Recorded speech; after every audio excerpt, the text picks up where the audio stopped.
This channel's content is strictly for educational and informational purpose and does not endorse or promote any form of violence, harm, illegal activities, self-injuries and communal disharmony. Debapriya এমন একজনকে আজকে মোকাবিলা করতে হচ্ছে সৌমিত্র খানকে, যিনি সৌমিত্র খানের হয়ে দরজায় দরজায় ঘুরে ভোট চেয়েছিলেন 2019 সালে এবং 2019-এ সৌমিত্র খানের যে জয়, সেই জয়ের উপকার ছিলেন তিনি এই মুহূর্তে সম্মুখ সমরে। সৌমিত্র খান পারবেন লড়াই দিতে? দেখুন, অবশ্যই সুজাতা আমাদের সঙ্গে ভারতীয় জনতা পার্টির সময় সেই সময় সৌমিত্র খানের অনুপস্থিতিতে আমাদের সঙ্গে সব জায়গায় ঘুরেছে। কিন্তু ভারতীয় জনতা পার্টির ব্যাপারটা অন্যান্য প্রাইভেট লিমিটেড কোম্পানি দলের সঙ্গে তো তুলনা করলে যাওয়া যায় না। এখানে আমাদের যে ব্যাপার হচ্ছে সেটা দেশকে সবচেয়ে আগে আমরা দেখি, তারপরে দল, তারপরে ব্যক্তি। তাই ব্যক্তির উপরে আপনি যে কথাটা বলছেন যে কোনো একজন ব্যক্তি বিশেষের জন্যে ভারতীয় জনতা পার্টির প্রার্থী জিতেছে, সেটা মনে হয় আমাদের মনে হচ্ছে ভুল বলা হচ্ছে।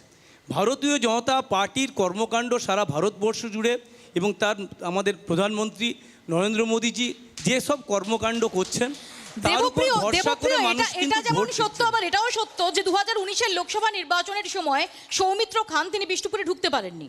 এই যে প্রচার, একজন প্রার্থীর তো প্রচারটাই সব, প্রচারটাই ইম্পর্টেন্ট, না হলে তো শুধুমাত্র নরেন্দ্র মোদীর ছবি নিয়েই প্রচার করা যেত, প্রার্থীকে যেতে হতো না। সেই প্রার্থীর অনুপস্থিতিতে যাকে প্রচারের পুরোভাগে দেখা গিয়েছিল তিনি সুজাতা মণ্ডল, এটা অস্বীকার করার কোনো জায়গা নেই। অস্বীকার করছি না তো আমরা, কোনো অবস্থাতে সত্যকে অস্বীকার তো ভারতীয় জনতা পার্টি করে না।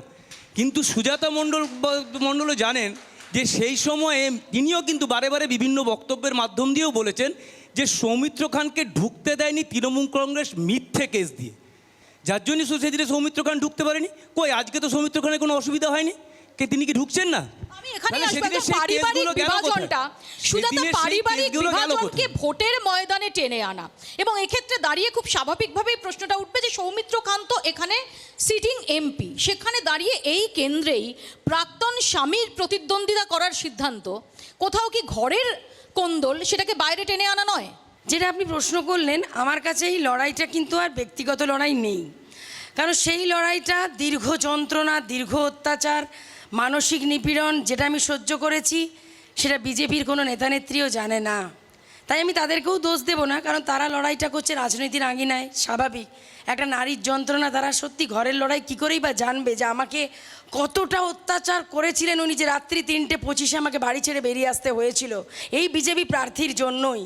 কারণ আমি কিন্তু সেদিন লড়াইটা করেছিলাম স্ত্রীর কর্তব্য, কারণ আমরা গ্রাম বাংলার মধ্যবিত্ত ঘরের নারী, আমরা সিঁথির সিঁদুর হাতে শাঁখাপলা লোহাকে সবচেয়ে বেশি সম্মান দিই। আমার বাড়িতে শিক্ষা দেয় যে যে ঘরে সিঁথিতে সিঁদুর নিয়ে উঠবে সেই ঘর থেকেই কিন্তু তোমার অস্থি উঠবে, কিন্তু সবার ভাগ্য তো সেটা হয় না।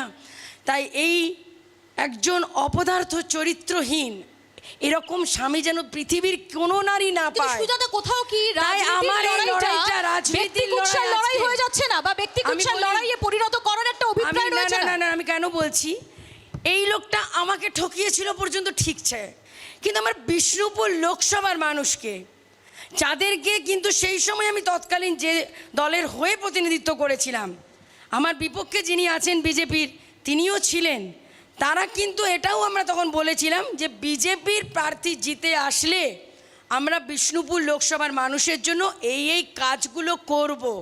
কিন্তু জিজ্ঞাসা করে দেখুন বিজেপির আমার বিরোধী যিনি দাঁড়িয়েছেন তাকে, বা তার যারা আমাদের সমর্থক তাদের রয়েছে, যে তারা তাদের সাংসদকে আজ গোনাগুনতি 5 বছরে বিষ্ণুপুরের মাটিতে কবার পেয়েছেন, কেন তিনি দিল্লি হিল্লিতে ফুর্তি বিলাসিতা করে কাটিয়েছেন।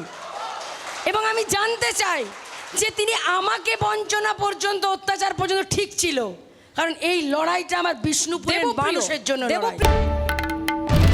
বাংলার আওয়াজ, বাঙালির আবেগ, জি 24 ঘন্টা।